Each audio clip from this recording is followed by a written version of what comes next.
তার সাথে যে শাপলা কলির যেই মনোনীত প্রার্থী ছিল তো তিনি বসে যায়, কিন্তু আমি সেন্টারে যেয়ে দেখি তার এজেন্ট আছে, শাপলা কলির এজেন্ট আছে, এবং লাঙ্গলের যে প্রার্থী ছিল সে হচ্ছে জেলে ছিল মনি নামের, এবং তার প্রধান নির্বাচনী এজেন্ট যে কথাটি বলেছে তারা কোনো এজেন্ট দেয়নি। জামাত সেই লাঙ্গনের এজেন্টকেও কিনে ফেলে। আমি যখন কেন্দ্রে যাই সেখানে জামাতের এজেন্ট দেখি, শাপলাকুলির এজেন্ট দেখি, লাঙ্গনের এজেন্ট দেখি, এবং সেই এজেন্টগুলো আমার এজেন্টদেরকে হুমকি ধামকি দিয়ে নির্বাচনের প্রথম আর্লি মর্নিংয়ে বের করে দেয়।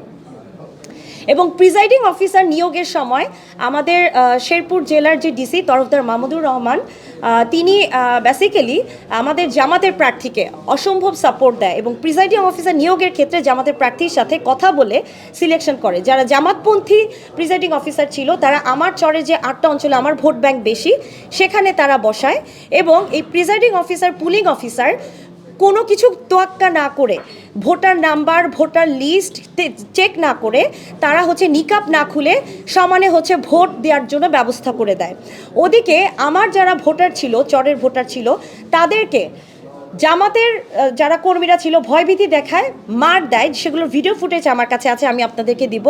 মার দিয়ে মাথা ফাটিয়ে দেয়, কোমর ভেঙে দেয় এবং মারপিট করে আমার ভোটারদেরকে ভয়ভীতি প্রদর্শন করে এলাকা ছাড়া করে। শুধুমাত্র জামাতের ভোটারদেরকেই এলাকায় আনা হয় এবং তাদের মাধ্যমে ভোটটা দেওয়া হয় এবং আমার এজেন্টদেরকে ভয়ভীতি দেখিয়ে বের করে দেওয়া হয়। প্রিজাইডিং অফিসারের সামনে কিভাবে নলবাইদ এরিয়া থেকে ওদের স্বপ্ন পূরণে পাশে থাকতে পেরে আমরা গর্বিত। ব্যালট পেপার চুরি হয়, আর ব্যালট পেপার যদি চুরি হয়ে থাকে তাহলে সেই ব্যালট পেপারে কিভাবে সিল মারে? একটি চক্রান্ত ব্যালট পেপারে সিল মারে, ধানি শীষে সিল মারে, মেরে আমাকে তারা হচ্ছে যে ফলস প্রমাণিত করার জন্য তারা ধানি শীষে সিল মারে এবং ডিসির সাথে সাথে আমাকে ফোন দিয়ে আমাকে হুমকি ধামকি দেয়। এরকম যদি হতে থাকে হবে না, এবং সেই সেন্টারের 2 ঘন্টার জন্য ভোট বন্ধ ছিল। পরবর্তীতে আমি জানতে পারি যে একটা চক্র আমাকে ডাউন করার জন্য ধানের শীষে ভোটটা দিয়ে তারা এইভাবে করে হচ্ছে আমার নেতাকর্মীদের সেখানে প্রচণ্ড স্ট্রাইকিং ফোর্স পাঠায় এবং আমার ভোটারদেরকে ভয়ভীতি দিয়ে তাড়ানো হয়। শুধু তাই নয়, প্রিজাইডিং অফিসাররা কিছুটা বিক্রি হয়ে যায় এবং প্রিজাইডিং অফিসারের সামনে শাপলাকুলি এজেন্ট, জামাতের এজেন্ট এবং লাঙ্গনের এজেন্ট ওদের ভোটারদেরকে ভোট দেওয়ার জন্য কালো কাপড়ের পিছনে দিয়ে সমানে সিল মারার জন্য ইউজ করা হয়। আর আমার এজেন্টদেরকে আগেই সিগনেচার নিয়ে নেওয়া হয়, তারপরে তারা ইচ্ছা মতন ফল প্রকাশ করে। আমার যে এলাকা সেই এলাকাতে ভোট যেন আমি কম পাই এর জন্য ভোটারদেরকে স্লোলি গতিতে আগানো হয়। আমি যখন জিজ্ঞেস করি আমার ভোটারদেরকে কেন স্লোলি আগানো হলো, তখন বলা হয় বয়স্ক যারা আছে তাদের জন্য 10 মিনিট করে ভোট দেওয়ার জন্য সময় লাগছে। এটা কোনো কথা হতে পারে?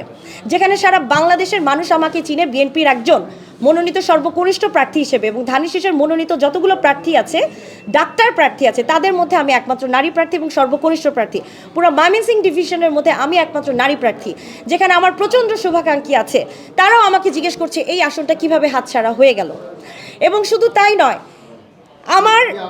আমার যারা এজেন্ট ইসিতে আমি অলরেডি এই ফলাফল স্থগিতের জন্য আবেদন করেছি এবং পুনর্নির্বাচন আমি দাবি করি একটি কারণে, আমার শেরপুরের ভোট ঠিক মতন হয়নি।